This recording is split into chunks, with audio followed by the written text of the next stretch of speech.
I was curious to know, one of his famous quotes says that each soul is potentially divine.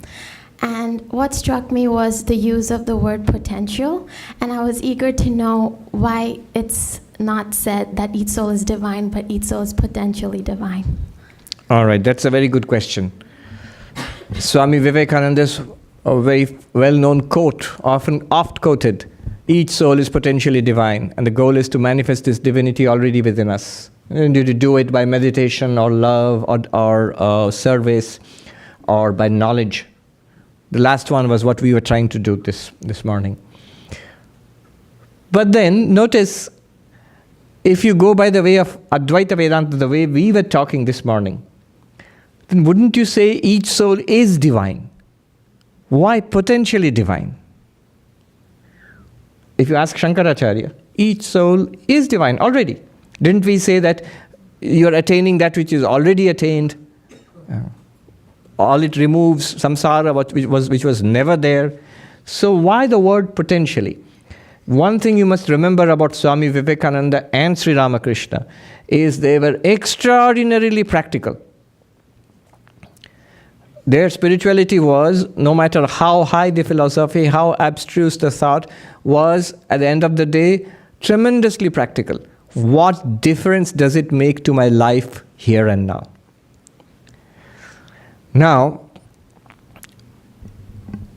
it is not enough. See, the way we teach classical Advaita Vedanta, one danger could be, I know it.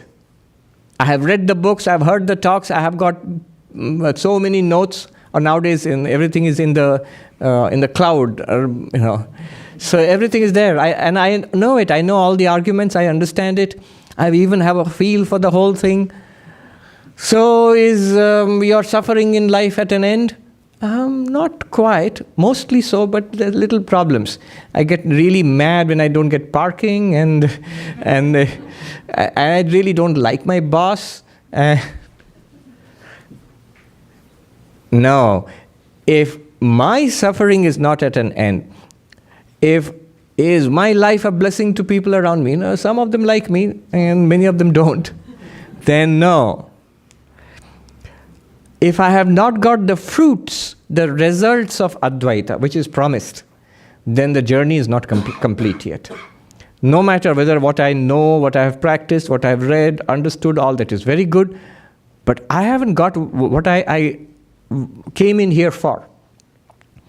So Sri Ramakrishna and Swami Vivekananda, they insist that religion not only must be at the level of the understanding, it must be not only at the level of the feelings, devotion, love, I feel it all within my heart, but my behavior with others. How is it possible? Heart is full of devotion and I am the most irritable, angry and annoyed and annoying person. So it must also be translated at the level of life, at the level of not only my thought, but at the level of my speech and the level of my actions, day-to-day life. So that is called the manifestation of the divinity within us. Manifestation at what level? I must see it as so, not just hear about it or read about it. So at the level of thought, clear. At the level of speech, my expressions and my feelings, it must express that reality. And at the level of my action, am I unselfish? Am I serene? Am I fulfilled? Or are there things, yes, I'm enlightened, I know all about Brahman, but there are these places. I want that Bahamas vacation and that the latest iPhone, and I have a list, a wishing list for Christmas. Then no. And this is, I'm putting it at a very simple level. It can go very deep. That I really don't want anything in the world, but I want these visions of God, or these occult powers, or to be a great teacher, or something like that. Might seem very noble, or not so noble, but that still shows that one is still very far indeed from enlightenment. So practically, the knowledge which we gain through these teachings, it must be manifest. Only in that sense, Swami Vivekananda is saying, potentially divine. If you ask him, but are you actually divine right now? Yes, of course. Of course. Are we Brahman right now? Of course. But to translate that into at the level of the body-mind, that takes time. And that takes effort. Sri Ramakrishna, there's a famous story where he threw coins and clay into the river. It is famous Bengali, the taka mati, mati taka. Mati means earth, and taka means money. And earth and gold and earth are the same. Clay, a lump of clay and gold are equally valueless to me. Practice of renunciation. To overcome the pride of caste, he was an upper caste Brahmin. He went into the bathroom of a lower caste sweeper, and he swept the whole place with his own hands.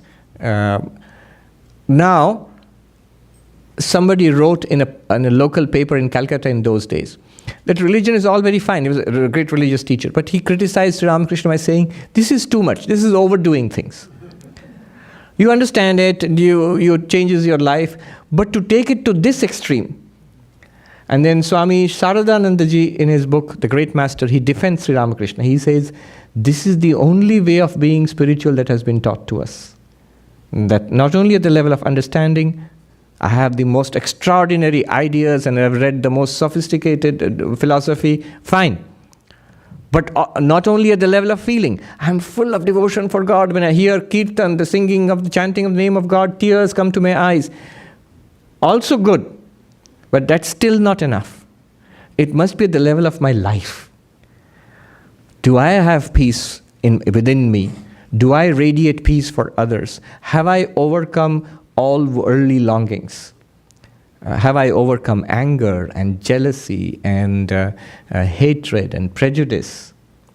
Do I feel a deep oneness with all? A sense of embracing the world. Do I feel that? Do I still feel there are things I have to get for myself in this world? You might feel there are things I need to do for others. That's all right. But for myself, for my own personal fulfillment, and then it's still spiritually immature. So that's the sense of potentially divine. It must come to that level. Thank you. That's a good question. I also used to think similar doubt struck me. Swami Vivekananda said, religion is the manifestation of the divinity within us. She said, potentially divine, and then he added, it's a manifestation of the divinity. Now, I used to think, being trained in classical Vedanta, isn't it more accurate to say religion is the knowledge of the divinity within us? I will know that I am Brahman, that's what we are trying to do, that thou art. It's knowledge. You keep talking about knowledge, jnana, knowledge. But Swami Vivekananda says, not just knowledge. Of course, the original text, they're very clear about it. They mean this manifestation, definitely. But it has to be said explicitly. It has to be said explicitly.